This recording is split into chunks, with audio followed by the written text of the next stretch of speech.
So we know that for the past 10 months, we've been playing chicken with the Trump administration. They've been saying that they were going to release stuff, saying that there was nothing to release, saying that there was no names, there's no client list. But Ghislaine Maxwell is in jail. Ghislaine Maxwell was moved from a prison in Florida to a country club prison over in Texas. Some victims went on Capitol Hill, said they were going to make their own list. We've had a lot of development in the saga of this Epstein trial or these Epstein files and them getting released, but we haven't had really progress, right? There's a lot of things that have been released, but there's been no progress. We haven't got any names. We haven't got any substantial evidence to show what it is that Epstein was doing until today. All right, so we got this article over on Axios. Let's go ahead and look through this. It says, some of the biggest Epstein files, fire breathers from recent years, were silent Wednesday after Democrats released a trove of new emails that included mentions of President Trump. Of course, because these people knew that he was in there already, but they never thought the information was going to come out. They knew that Donald Trump and his cronies were running cover. So they're like, oh, well, we can pretend, even though this guy was friends with Epstein, we can pretend that he wasn't in the files. We can pretend that he's not mentioned, because there's no concrete evidence. Now there's concrete evidence. What are they going to do when they actually start speaking? They're going to say, oh, but what about the Democrat? Okay, release any information on them as well. We're not here to protect child abusers. What started as a conspiracy-laden search for answers against the deep state has turned, for some, into a defensive posture to protect Trump from two of the right's biggest boogeymen, Democrats and the media. Mentions of Epstein were sparse across MAGA social media accounts and podcasts in the afters after the Trump email dump. Elon Musk, the billionaire ex-owner and on-again, off-again Trump ally, posted nothing Wednesday morning after lamenting in July over a supposed lack of transparency by the administration over the investigation into the late Jeffrey Epstein. Do you guys remember when Trump and Elon fell out? And Elon said the reason that Trump is not releasing the files is because he's in there. It wasn't just an educated guess. Elon was having his way with the government through Doge. He knew that Trump was in there. He let it slip. He went back and apologized and said, oh, I was just having a tantrum. But we all knew what Elon knew. What we didn't have was the proof. What we didn't have was the concrete evidence to show that there was ongoing and active communication. Now we do. We have those emails. Steve Bannon, the influential War Room host, and Elon Musk tweets all day. You can't get this motherfucker off of X, off of Twitter. But then when Trump is obviously implicated in some sort of way, he wants to go radio silent. But let it have been anything else. This dude would have been tweeting nonstop. His fingers would have caught on fire. Steve Bannon, the influential War Room host, did not discuss Epstein on a morning edition of his podcast after framing the push for Epstein disclosures in July as a core part of the fight against the deep state.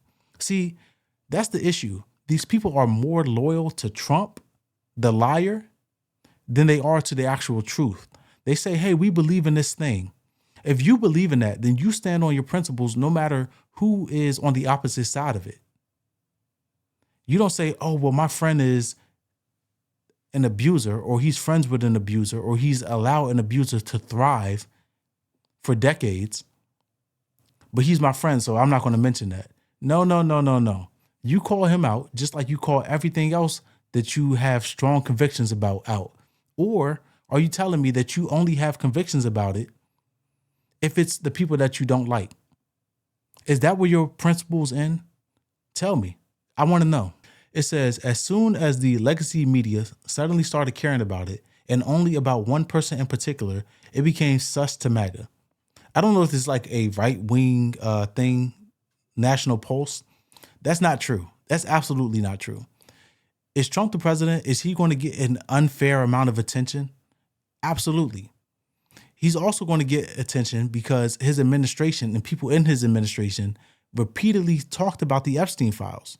So anything that people say about him or say about the files and implicate him in them is not unfair. This is what you guys ran on. You ran on transparency. So us asking you to be transparent about Donald Trump's friend and clearly longtime associate, even after the gentleman was convicted, it's not unjust. It's not unfair. It just is what it is. This is the bed that you made. and sometimes you have to sleep in it, regardless of if it's shit in there or not.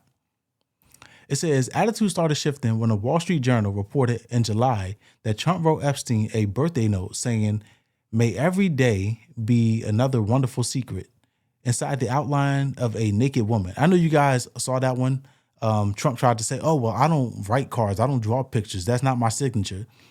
And then people started coming out showing different images of, letters or notes that Donald Trump gave them with his signature on them. And it was 100% his signature. But what do? They just lie. That is their ultimate trick.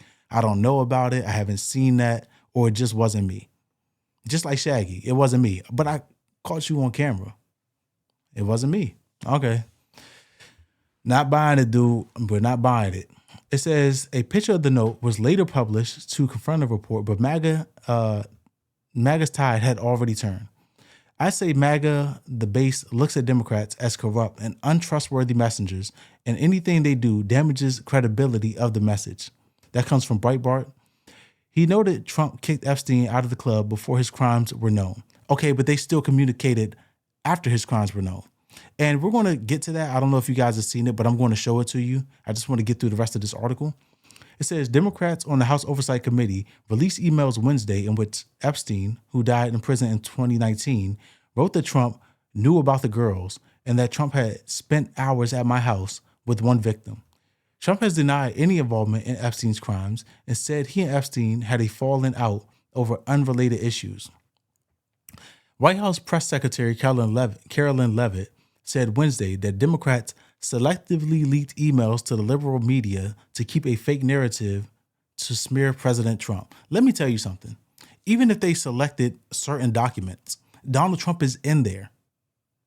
If you're going to say, hey, we want to release all the documents, the public has been calling for that. That's what we want. We're not saying, hey, just pick out Trump and make him look bad. If you want to go ahead and release more documents, show everybody that's implicated so their ass can go to jail, we would cheer that on. We'd be happy about that. We say, go ahead. If Trump champions that, we just might let him run for a third term. But they're not going to do that. They're not doing that because Trump wants to protect himself. He wants to protect his allies. He doesn't think that Jeffrey Epstein, what he did was so bad that you should ruin the lives of the rich and the powerful. That's what he said. We don't want to ruin the lives of some very good people. Those people are child abusers. You know that, right? And you're okay with that? And everybody that enables Trump and goes along with this and rubs him on the back and tell him it's okay, we're never going to let you get in trouble. You guys are okay with that. Your complicity, you're complicit in the things that are going on because you're not advocating for the release of the files. When I was in the military, they used to say silence is compliance. If you see something and you don't correct it or you don't mention it, then you've joined in on letting that thing happen. So you guys having the Epstein files or knowing about the Epstein files or seeing them and deciding not to say something or not release them or not indict the people that are in there, your silence is compliance. It says Democrats are trying to bring up the Epstein hoax again because they'll do anything at all to deflect on how badly they've done on the shutdown and so many other subjects.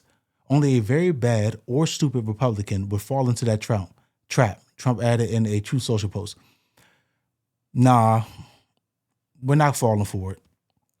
Let me tell you something.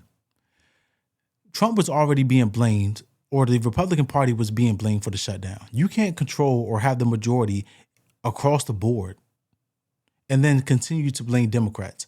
Did you need some Democrats to sign on to get you to 60 votes? Yeah, you did. But you got to remember, they just had the blue wave, right, on November 4th, where basically all the elections that they were watching were won by Democrats. That's giving you the indication that there's a negative sentiment around the Trump administration. People are not liking what you guys are doing. Trump went to a Commanders game, the Commanders versus Lions, just this past Sunday, was booed out of the stadium. People do not like what's going on in the Trump administration.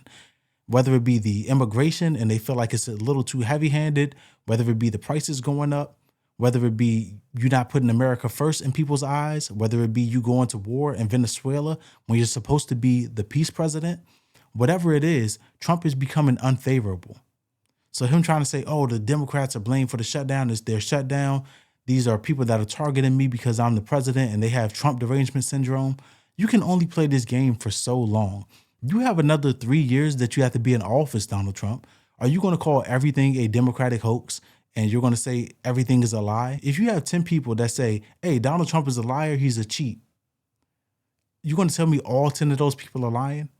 Yeah, it's a possibility, but what is the probability that all of them are lying, that everybody's just out to get Trump? Or is there a possibility that people are saying some lies about you and mostly facts about you, and then you have people that are covering it up? I feel like that's a little more probable and plausible than you just telling me every single person hates you and is lying about you, and people are falsifying your signature and falsifying records and falsifying AI pictures. Like, come on now. At some point, we got to say this is not reality. So we're not going to continue to go to that. It's only a little bit left. Let me go ahead and pull up the letter, though, because that is crazy. All right. So if this is your first time seeing the emails, let me go ahead and read what it is that is going on here. This is from April 2nd, 2011. Remember, Jeffrey Epstein was convicted back in the late 2000s, right? Like 2007, 2008, 2009, somewhere around there. It says, on April 2nd, 2011, it says, I want you to realize that the dog that hasn't barked is Trump. Victim spent hours at my house with him. He has never been mentioned once. Police chief, etc. I'm 75% there. What is Epstein talking about? We're not entirely sure, but what we do know is that the redacted name of the victim spent hours at the house with Donald Trump in 2000, somewhere in the like 2011 area. We're assuming, right? This is after Epstein is out of jail. He's talking to Ghislaine Maxwell, and he's saying that Donald Trump has spent multiple hours with this victim, even though Donald Trump said, hey, we ended our relationship a decade ago, a half a decade ago, whatever it is. Turns out it's not true. Turns out that Trump, the liar, is lying. Surprise, surprise. It says, yeah, I've been thinking about that. That's from Ghislaine Maxwell. Now, there's plenty of emails, right? There are a couple more, but we're just going to read this one and then we're going to end it there. It says, victim, Mar-a-Lago. They blanked out this entire thing. It says, Trump said he asked me to resign. Never a member, ever. Of course he knew about the girls. He asked Ghislaine to stop. This is damaging evidence. I don't know if this is the full extent of what Donald Trump is implicated in, right? But Jeffrey Epstein says plain and simple, from Jeffrey Epstein to Michael Wolff, who is a news reporter, Trump knew. He knew what was going on. I wasn't even a member at his club. He just allowed me to come there because we were into, beautiful women, as Donald Trump said. That's what Donald Trump said. I'm not calling the victims beautiful women.